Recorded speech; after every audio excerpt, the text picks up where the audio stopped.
Hi and welcome back. In this third video on the series, I'm going to talk about the impact 2 extended fasts had on my long COVID symptoms and how I'm doing now. If you'd like to know more about the science, that's the first video in the series. The practical side of things, of what it actually involves, that's the second. Right now you're watching the third. And the next and final video, I'll discuss the lessons that might be applicable to everyone else. Again, right up front, if you're considering trying extended fasting yourself, please do see your doctor first. If you're suffering from severe dysautonomia or POTS, ME/CFS, or the ME/CFS subtype of long COVID, you do need a certain baseline of function to even be able to attempt it, because it is tough on your body. Fasting is hard even if you're well in the first place, and social media is abound with stories of long haulers crashing really badly when they try it. Dry fasts and water fasts are particularly hardcore because your body really needs fluids and electrolytes respectively. This is another reason why I chose to do a Buchinger-style fast at a specialist clinic with full medical oversight. So, responsible bit out of the way, let's jump straight into the good stuff. And I'm going to assume you've seen the last video or two. I'm just going to start by saying this. The first 2 or 3 days of an extended fast are particularly brutal, and the reason why many who try it at home fall off the wagon. But generally speaking, the experiences I heard about at the fasting clinic, as well as my own, are once you've got through those first few days, things generally start to stabilise a bit, and that was my experience too. That really bumpy initial phase is your body in chaos as it adjusts from using glycogen for fuel to burning up your existing fat stores, releasing tons of cortisol in the process. And if your long COVID baseline is really low, this cortisol chaos might be more than you're able to safely handle. Hence that upfront recommendation for consulting with your doctor first. Now, once I'd got through that bumpy bit and got through to like day 4 or 5, I started to notice a significant improvement in a number of my long COVID symptoms. Namely, the eczematic inflammation in my skin cleared right up, along with the itching and dryness I was experiencing. I was no longer light sensitive and I could tolerate outside sunshine without sunglasses. My noise sensitivity also greatly improved to the degree where I could tolerate conversations in noisy environments without struggling. My daily headaches dropped in intensity. The joint pain in my left wrist, which I've had since a break a couple of years ago, and in my right index finger completely disappeared. And the acid indigestion I'd been struggling with after eating just about anything, that completely relented. Now, pretty much all of those symptoms are, in my opinion, inflammation related, and fasting is well known for combating inflammation. The headaches, noise and sound sensitivity symptoms are, in my opinion, neuroinflammation, and the other symptoms more MCAS related. Over the rest of the fast, these symptoms stayed as they were, i.e. better, and I also noticed as I got into the second week that I could now even tolerate the sauna, which would have been absolute madness beforehand. By the end of the 15-day fast, I was spending 10 to 15 minutes in the sauna, so this is a normal sauna, 90 degrees centigrade, and I was spending that same sort of time in there as I would have done back in the good old days. And for reference, in terms of what my dysautonomia has been like the last couple of years, I've felt really dodgy, even if I'm just in the sunshine on a mildly warm day for a few minutes. So in terms of that aspect of nervous system regulation, a huge improvement during the fast. Going back to that sort of first 4 or 5 days onwards, the bulk of the fast, once I'd sort of got to that point of noticing the inflammation having gone down, was mostly, if I'm honest, something to be ridden out. I mentioned in the previous video that fasting challenges you emotionally as well as physically. It's not unusual to find yourself dealing with some really old emotions that surface during the process. That was certainly the case for me, and I found myself confronting many aspects of my life and where it's come to over the last 5 years. Not all of it very easy. But that opportunity for reflection and introspection can also be very therapeutic if you're prepared for it. So the one thing I would say is expect to go through some peaks and troughs emotionally as well as physically if you're thinking of doing an extended fast. When I finally broke my fast, oh my God, was food good.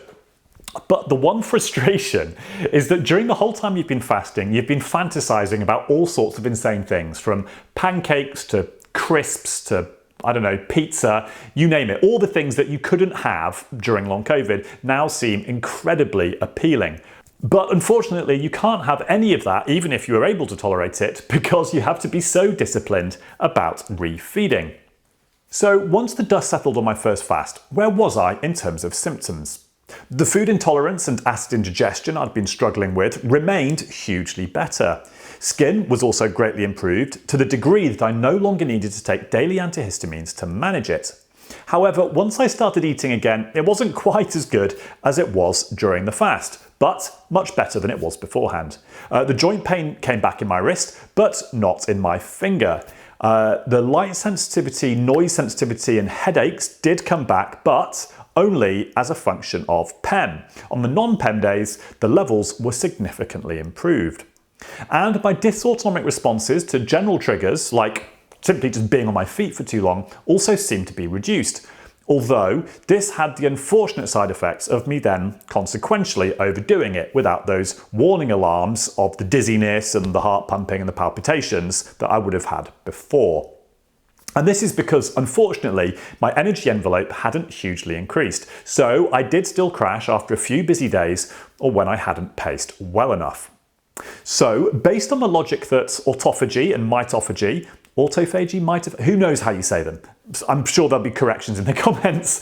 But based on the logic that those are what I really wanted to address, especially given the mitochondrial dysfunction as potentially identified by Professors Wirth and Scheibenbogen, I wanted my second fast to be longer. So I booked myself in for 3 weeks in January of this year, of which 19 days would be fasting. This time round, without the mirtazapine, because I wanted to drop that out because I didn't want it to affect the way that my body handled the process of ketosis. So without that, sleep was really, really hard. And I definitely struggled on the days where I'd had perhaps 2 or 3 hours during the night.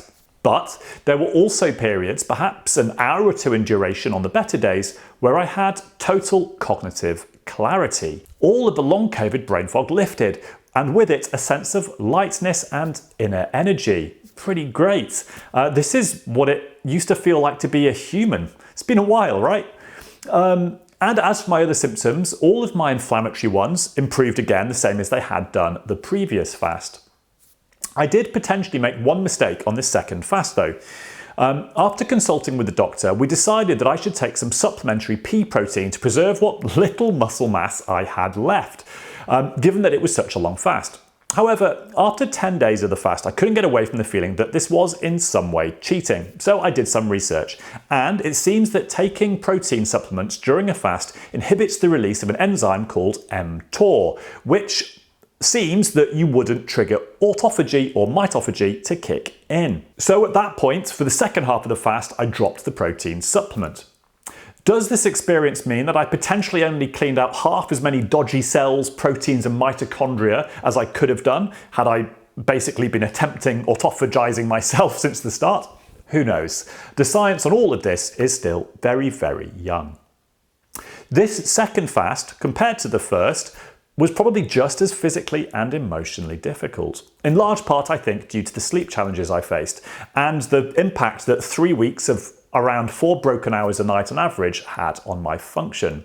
It took me 2 weeks for sleep to settle again once I got home, and I'm now back on the mirtazapine so I can help myself A, sleep again, and B, fatten up before I go back to fast a third time. So the big question, why am I going to go back for round 3?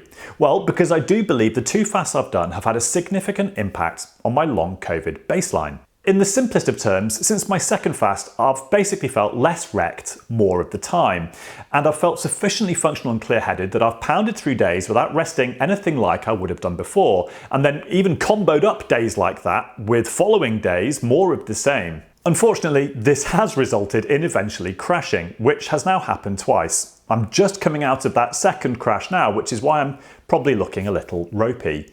So I do have to be a little bit careful in terms of where I'm at right now. But the idea of combining busy days back to back would have been absolutely unthinkable before.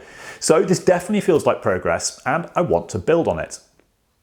I'm also aware that all of this stuff is inherently very subjective. So how about some numbers? As we know, there's no blood test for long COVID, but there are a few things that have gone awry in my blood since I've been suffering with it. One of them is cholesterol. Despite never having had an issue with it before, now I've got high cholesterol despite eating ridiculously healthily. And I'm not the only one, as it seems many long haulers are in the same boat. What's this an indicator of? Well, I was a bit stumped, so I asked fellow long hauler and friend Dr. Asad Khan. Turns out we're a bit short on science for this, but we do have a study showing that vagal nerve stimulation in mice improves cholesterol metabolism, suggesting the converse is possible in humans with long COVID. That is, inadequate vagal tone impedes cholesterol metabolism.